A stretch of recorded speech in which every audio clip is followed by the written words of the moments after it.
Halo semuanya, saya Mikael Sean Hendito bersama dengan teman saya Steven Teofandi. Kami dari Teknik Mesin Universitas Tarumanegara angkatan tahun 2019 akan menjelaskan mengenai mesin pres kemasan minuman dengan sistem pneumatik. Untuk selanjutnya, pertama-tama kita harus mengetahui apa itu kaleng. Jadi kaleng adalah lembaran baja yang disalut dengan timah atau berupa wadah yang dibuat dari baja dan dilapisi timah putih tipis dengan kadar yang tidak lebih dari 1 sampai 1,25% dari berat kaleng itu sendiri. Terkadang lapisan ini dilapisi lagi oleh lapisan bukan metal, yaitu untuk mencegah reaksi dengan makanan ataupun minuman di dalamnya. Hasil kemasan minuman yang dipres berupa lempengan yang kemudian akan diolah oleh perusahaan pengepul untuk dijadikan bahan baku untuk barang-barang yang lebih berguna seperti parutan kelapa, cikrak, saringan, penggorengan, asbak, dan sebagainya. Sebelum lebih lanjut, kita harus mengetahui pula apa itu sistem pneumatik. Jadi sistem pneumatik adalah sistem yang akhir-akhir ini telah berkembang pesat di sektor industri. Dari industri rumahan, pengepul botol-botol plastik bekas sampai industri berat permobilan dan sebagai sarana penggerak pada mesin pres, mesin potong, mesin lipat, alat angkat yang berkapasitas ratusan ton dan lain-lain. Keuntungan lainnya ialah bahwa sistem pemindahan energinya menggunakan pneumatik tenaga kompresor lebih pneumatik dipandang dari segi apapun. Kelebihan yang tidak dipunyai oleh sistem tenaga yang lain bahwa tenaga pneumatik adalah salah satu dari alat yang paling serbaguna dalam modifikasi gerakan dan memindahkan tenaga saat ini. Untuk selanjutnya kita akan membahas dapat diketahui pula di Indonesia sendiri perusahaan-perusahaan pengepul kemasan minuman bekas ini melakukan proses pengepresan menggunakan mesin pres dengan sistem hidrolik. Nah, apa sih perbedaan dari sistem pneumatik dengan sistem hidrolik? Yang pertama, pada fluida kerja sistem hidrolik menggunakan fluida cair bertekanan, sedangkan pada pneumatik menggunakan fluida gas bertekanan.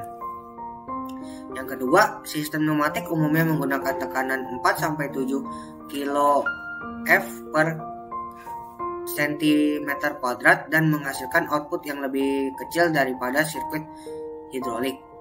Yang ketiga, udara bertekanan memiliki resistansi tahanan kecil terhadap aliran dan dapat dijalankan dengan lebih tepat daripada tenaga hidrolik. Yang keempat, sistem hidrolik rentan terhadap kebocoran minyak, api, dan kontaminasi, sedangkan udara bertekanan tidak. Dan yang terakhir, udara bertekanan dihasilkan oleh kompresor yang umumnya dimiliki oleh pabrik, tapi sistem hidrolik membutuhkan pompa. Kemudian saya akan menjelaskan mengenai komponen apa saja yang ada di dalam suatu mesin pres kemasan minuman tersebut. Jadi di dalamnya ada silinder pneumatik, ada FRL atau filter regulator lubricator, kemudian ada selang khusus untuk sistem pneumatik yaitu selang polyurethane dengan diameter dalam 6,5 mm dan diameter luar 10 mm. Selang tersebut dapat menahan hingga tekanan angin hingga 10 bar. Kemudian ada kompresor sebagai sumber dari angin yang bertekanan tersebut. Kemudian ada baut untuk menyambungkan antara kerangka dengan silinder pneumatik. Kemudian proses manufaktur apa saja dalam suatu mesin pres kemasan minuman ini. Jadi di setiap untuk membuat besi hollow tersebut digunakan proses milling. Jadi di mana besi hollow tersebut ada yang dibubut, ada yang dipotong, ada yang di-freeze sesuai dengan bentuk dan tempat dari besi hollow tersebut. Kemudian untuk penyambungan antara besi hollow kita menggunakan proses pengelasan sehingga jadi kerangkanya itu lebih kuat. Kemudian ada juga proses pengeboran untuk tempat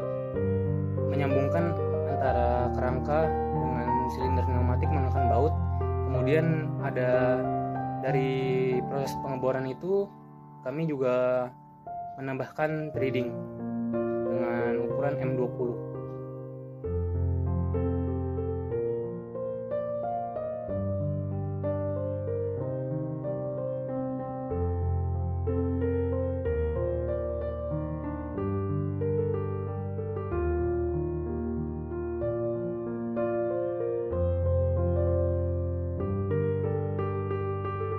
Kemudian cara kerja sistem, pertama-tama kompresor disambungkan menuju ke sumber tegangan yang kemudian diatur tekanan anginnya sesuai dengan yang dibutuhkan. Kemudian angin tersebut akan menuju FRL melalui selang khusus yang disediakan. Kemudian setelah sampai di FRL akan mengolah angin tersebut. Di FRL disaring dan dilumasi dengan oli biasanya. Kemudian angin bertekanan tersebut akan menuju ke silinder pneumatik. Untuk mengaktifkan silinder pneumatik kita harus memencet tombol terlebih dahulu. Silinder pneumatik memiliki prinsip kerja yang mirip dengan piston, yaitu bergerak maju dan mundur. Kemudian apabila kaleng atau kemasan minuman tersebut telah dipres, hasil kemasan minuman tersebut yang berupa lempengan akan jatuh ke wadah yang disediakan. Kemudian hasil tersebut akan dibawa ke perusahaan pengepul untuk dijadikan bahan baku yang lebih berguna.